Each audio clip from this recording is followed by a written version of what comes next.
बिस्मिल्लाहिर्रहमानिर्रहीम। ये problem differential calculus के सक्सेसिव डिफरेंशिएशन के लेबनिज़ थ्योरम पर डिपेंड है question. If 1 + x into y is equal to natural logarithm 1 + x then show that 1 + x whole square y n + 2 + 2n + 3 1 + x y n + 1 + n + 1 whole अब square y n is equal to 0। यहाँ पर ये log जिसका base ई होता है उसे natural logarithm कहते हैं और इस तरीके से एल एन से डिनोट करते हैं। तो हम गिवन इक्वेशन को हम यहाँ पर लिख देंगे। जो रिलेशन दे रखा है एक्स और वाई में, यानी 1 + x y is equal to, इसको हम लिख देंगे इस तरीके से। लॉग बेस ई अंडरस्टूड होता है, अगर हम नहीं लिखेंगे तो ये लॉग 1 + x है। हमें जो कि यहाँ पर जो प्रूव करना है उसमें देख रहे हैं कि n+2 टाइम्स डिफ्रेंसीशन करना है, इसलिए पहले तो हम 2 टाइम्स डिफ्रेंसीशन कर देंगे और फिर हम इसके बाद n टाइम डिफ्रेंसीशन करना आसान रहेगा। ये यहाँ से हमें इंडिकेशन मिल रहा है। तो सबसे पहले तो हम इसका एक बार डिफ्रेंसीशन करेंगे। तो जब इसको डिफ्रेंशिएट करेंगे, यहाँ पर लिख भी देते हैं, differentiating with respect to x के रिस्पेक्ट में डिफ्रेंशिएशन कर देंगे। इसको फर्स्ट और इसको सेकंड फंक्शन मान के डिफ्रेंशिएट करेंगे अगले पेज पर, अगले स्टेप में। तो यहाँ पर first function as it differentiation of second, y के डिफ्रेंशिएशन को y1 से डिनोट कर दें, प्लस अब second function y as it रहेगा और 1 + x का डिफ्रेंशिएशन करेंगे तो 1 का 0 x का 1 हो जाएगा। तो यहाँ पर तो ये हो गया लेफ्ट हैंड साइड में। राइट हैंड साइड में था log 1 + x, इसका डिफ्रेंशिएशन log x का 1/x होता है, तो इसका हो गया 1 + x। लेकिन ये x नहीं था, इसलिए इसका दोबारा अगर करेंगे तो 1 का 0 x का 1 हो जाएगा। तो डायरेक्ट इतना लिख सकते हैं। तो इसको 1 + x को राइट हैंड साइड में मल्टीप्लाई कर देंगे तो यहाँ पर उसका हो जाएगा होल अब स्क्वायर, यानी 1 + x का होगा होल अब स्क्वायर y1, और ये 1 का इसमें इंटू के y मिला और इसमें मल्टीप्लाई कर रहे हैं हम लेफ्ट हैंड साइड में 1 प्लस पूरे इक्वेशन को मल्टीप्लाई कर रहे हैं 1 + x से। इस तरीके से ये 1 + x का यहाँ पर में इंटू हो जाएगा और इक्वल टू यहाँ पर इंटू होगा 1 + x से, ऊपर नीचे कैंसिल, तो सिर्फ 1 यहाँ पर बचेगा। अब इसको एक बार और डिफ्रेंशिएट करेंगे। अगेन डिफ्रेंशिएटिंग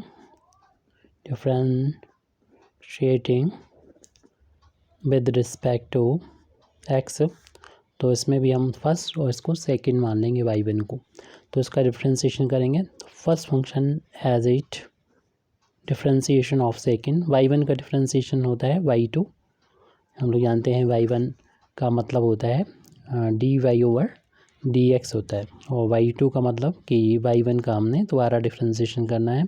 इसका मतलब होता है सेकंड बार डिफ्रेंशिएशन y का x के रिस्पेक्ट में, जिसको हम लोग y2 से यहाँ पर डिनोट कर रहे हैं। तो first function as it differentiation of second plus second function as it differentiation of first करेंगे तो पावर इसकी आगे जाएगी, और जितनी पावर होगी उसमें से एक कम हो जाएगा। इन 2 में से 1 माइनस करेंगे तो 1 आ जाएगा, 1 लिखेंगे नहीं, लेकिन चूँकि ये x नहीं था इसलिए इसका दोबारा डिफ्रेंशिएशन करेंगे तो 1 का 0 x का 1 हो जाएगा। तो इस चीज़ को आप ना लिख के डायरेक्ट भी कर सकते हैं।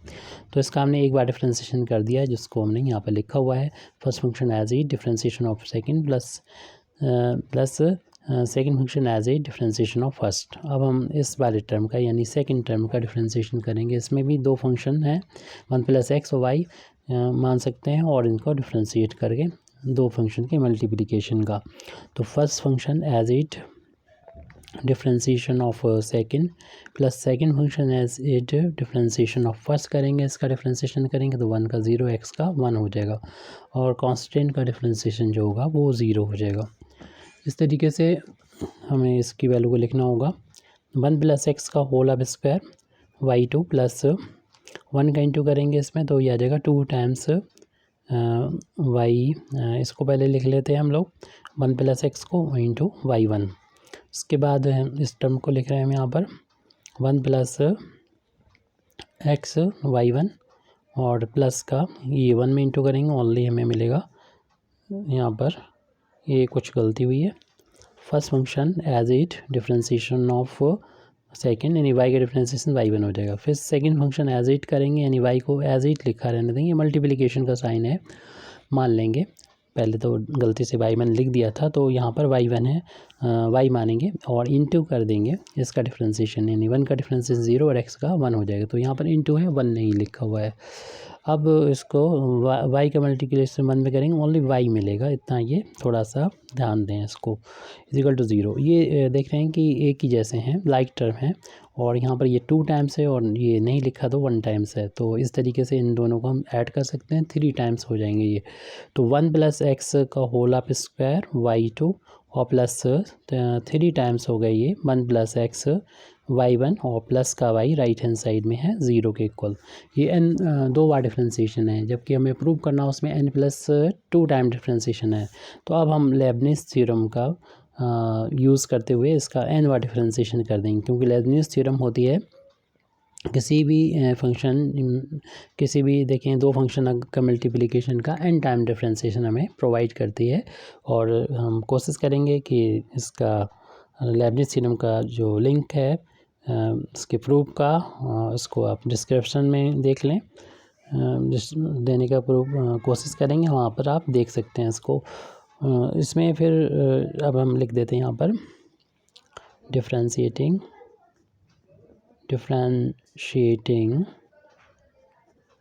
n times with respect to x by using Leibniz theorem. तो लेबनिज़ थ्योरम का यूज़ करते हुए इसको डिफ्रेंशिएट करते हैं। तो इसको डिफ्रेंशिएट जब करेंगे तो आपको पता ही है जो थ्योरम है, तो उसका स्टेटमेंट देख लीजिएगा। तो इसे इस तरीके से लिखेंगे, देखिए पहले ये फंक्शन है, 2 फंक्शन का मल्टीप्लिकेशन और इसको n टाइम्स डिफ्रेंशिएशन करना है।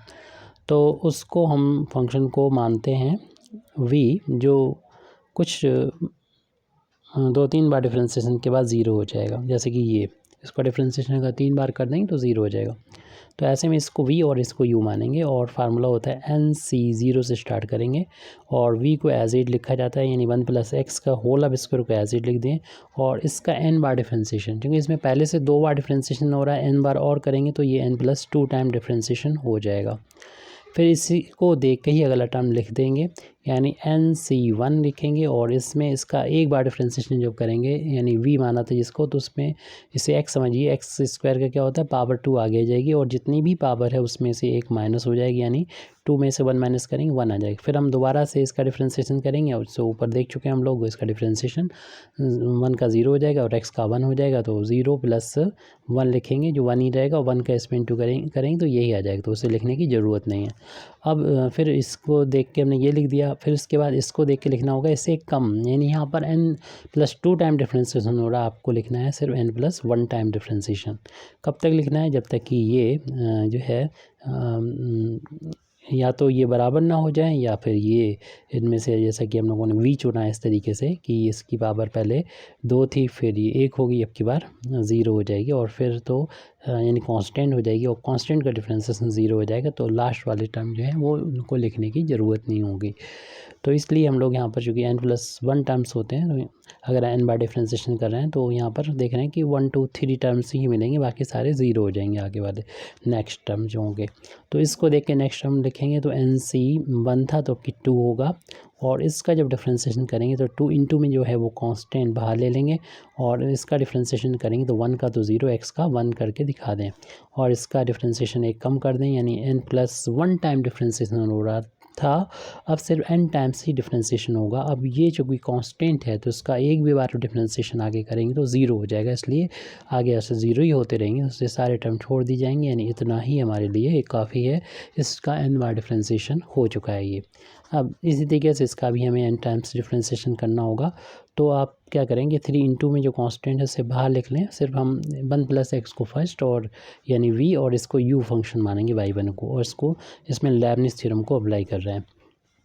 तो nc 0 से स्टार्ट होता है, और फिर हम इस वाले टर्म को, यानी जैसे हमने v कंसीडर किया होता है, इसको एज इट लिख देते हैं, और u वाले को n बार डिफ्रेंशिएशन करेंगे, क्योंकि इसका एक बार पहले से डिफ्रेंशिएशन हो रहा था तो एक बार और हो जाएगा, तो n+1 टाइम्स डिफ्रेंशिएशन हो गया। प्लस का साइन लगा दें और उसके बाद यहाँ पर इस टर्म को देख के नेक्स्ट टर्म लिखेंगे, यानी NC1 हो जाएगा। और इसका डिफ्रेंशिएशन जब करेंगे तो 1 का तो 0 हो जाएगा और x का 1 हो जाएगा, और इसको एक कम कर देंगे तो ये हो जाएगा y, n बचेगा सिर्फ, यानी n+1 टाइम्स है, सिर्फ n बचेगा।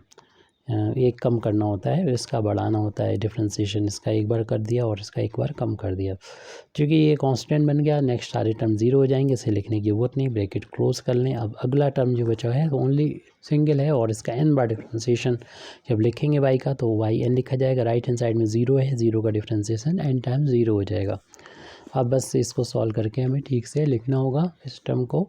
जब हम लोग जानते हैं ये 0 होता है तो ऊपर कुछ भी लिखा उसकी वैल्यू 1 के इक्वल होती है, तो ये 1 लिख दें। और फिर अगला टर्म है ये 1 + x का होल अब स्क्वायर yn प्लस का 2 प्लस, अब यहाँ पर ये 1 होता है, ऊपर जो लिखा होता है वही आ जाता है, यानी n आ जाएगा इंटू 2, और ये 1 + x और y n+1 प्लस, फिर यहाँ पर NC2 है तो इसे लिख देंगे n-2 अपान फैक्टोरियल 2 है या 2 होता है इसकी वैल्यू n-2 अपान 2, और ये लिख दें इंटू में 2 है और y n बचा 2 × 1 2 हो गया और y n लिख दिया। ब्रैकेट को क्लोज कर दें और इस टर्म को सॉल्व कर लेते हैं, फिर उसके बाद हम ब्रैकेट को हटाएंगे जब सॉल्व हो जाएगा। 3 बाहर रहने दें, अभी ये 0 है तो ऊपर कुछ भी लिखा हो उसकी वैल्यू 1 होती है, जैसे कि पहले बताया। 1 + x और ये हम लोग y n+1 लिख देंगे, और ये 1 हो तो ऊपर जो लिखा है वही आ जाएगा, यानी n आ जाएगा, और 1 का इंटू करेंगे ये y n आ जाएगा। ब्रैकेट क्लोज, और यहाँ पर y n है, राइट हैंड साइड में 0 है वो लिख दें। फिर इस ब्रैकेट को हटा देंगे तो फर्स्ट टर्म 1 में इंटू होगा तो यही टर्म आ जाएगा, यही हमको मिलेगा, जो कि है 1 + x की पावर 2 और y n+2 प्लस 2 को शुरू में लिख दें, यानी 2 times n 1 + x y n+1 है। 2 से 2 ये कैंसिल हो जाएगा और हमारे पास जो बच रहा है उसमें n का मल्टीप्लाई कर देंगे इस ब्रैकेट में, तो हो जाएगा n² - 2n हो जाएगा, ये इनटू में चल रहा है yn। ब्रैकेट हट चुका है और इस ब्रैकेट को हटाएंगे तो 3 का इन दोनों टर्म्स में मल्टीप्लाई हो जाएगा। तो 3 का जब हम यहाँ पर मल्टीप्लाई करेंगे तो ये मिलेगा 3 टाइम्स 1 + x y n+1, और 3 का जब यहाँ पर इंटू होगा तो मिलेगा 3n yn, और फिर यहाँ पर हमें मिल रहा है yn मिल रहा है, उसको लिख देंगे yn यहाँ पर है, तो yn को नोट कर दिया =0। अब यहाँ पर जो लाइक टर्म है उनको एक साथ कंबाइन करके लिखना होगा। ये क्योंकि n+2 y n+2 का एक ही टर्म है तो इसमें तो कोई चेंज आएगा नहीं लास्ट तक, तो 1 + x का होल अब square y n+2 as it लिख दीजिए। y n+1 के ये 2 टर्म नज़र आ रहे हैं तो इनमें से कॉमन आ जाएगा y n+1, और 1 + x भी कॉमन आ रहा है, लेकिन ठीक है हम इसे कॉमन ले लेंगे, और जो बचेगा उसको यहाँ पर लिख रहे हैं ब्रैकेट में, छोटे ब्रैकेट में भी लिख सकते हैं क्योंकि ये पूरा कॉमन आ रहा है, तो इसमें बचेगा 2n पहले वाले में, दूसरे वाले में ये 3 बचेगा, और हमने चाहे बड़ा ब्रैकेट लगाएं या छोटा भी लगाएं यहाँ तो कोई इफेक्ट नहीं पड़ता क्योंकि हमने 1 + x भी कॉमन ले लिया है और y n+1 भी कॉमन, कोई ब्रैकेट नहीं है यहाँ पर, तो इसलिए हमें स्मॉल ब्रैकेट भी यूज़ कर सकते हैं, करना चाहिए। अब लास्ट के जो तीनों टर्म है उसमें yn कॉमन आ रहा है सभी में, यहाँ पर बड़ा ब्रैकेट लगाना सही रहेगा क्योंकि ये कॉमन लेने के बाद ये एक ब्रैकेट में वैल्यू बच रही है n² - 2n, प्लस फिर इसके बाद में ये बच रहा है प्लस का है 3n कोफिशिएंट इसका, और यहाँ पर बचेगा उसका कोफिशिएंट 1 बचेगा अगर हमने yn को कॉमन ले लिया। राइट हैंड साइड में ये 0 के बराबर है। इस टर्म को लिखना चाहें तो हम लोग लिख सकते हैं एज इट लिख दें, यानी 1 + x की पावर 2 हो जाएगा y n+2 प्लस इसको भी ऐसे लिख दें 2n+3 और 1 + x टाइम्स y n+1, और यहाँ पर देख रहे हैं कि ये n² तो एक ही टर्म है लेकिन n वाले 2 टर्म है, लेकिन ये 3n प्लस के 2n माइनस के, तो प्लस का 1 टाइम्स यहाँ पर n यहाँ पर बचेगा 1 टाइम्स। देखिए यहाँ पर ऊपर एक गलती हो गई, शायद आपने डिटेक्ट कर लिया हो, तो यहाँ में मिल चुकी है यहाँ पर क्वेश्चन के सॉल्व करते हैं। ये वैल्यू जो हमने रखी है वो गलत वैल्यू रखी हुई है। ये वैल्यू हमने रखी होगी यहाँ पर, ये NC2 की वैल्यू है, यानी पहले वाले ब्रैकेट में ही वैल्यू चल रही थी। फर्स्ट टर्म की वैल्यू तो हमने लिख दी ठीक, सेकंड की लिख दी। जो थर्ड टर्म है इसकी वैल्यू यहाँ पर गलत लिख दी है, ये नहीं होती है। NC2 की वैल्यू जो है हम यहाँ पर निकाल के दिखा देते हैं।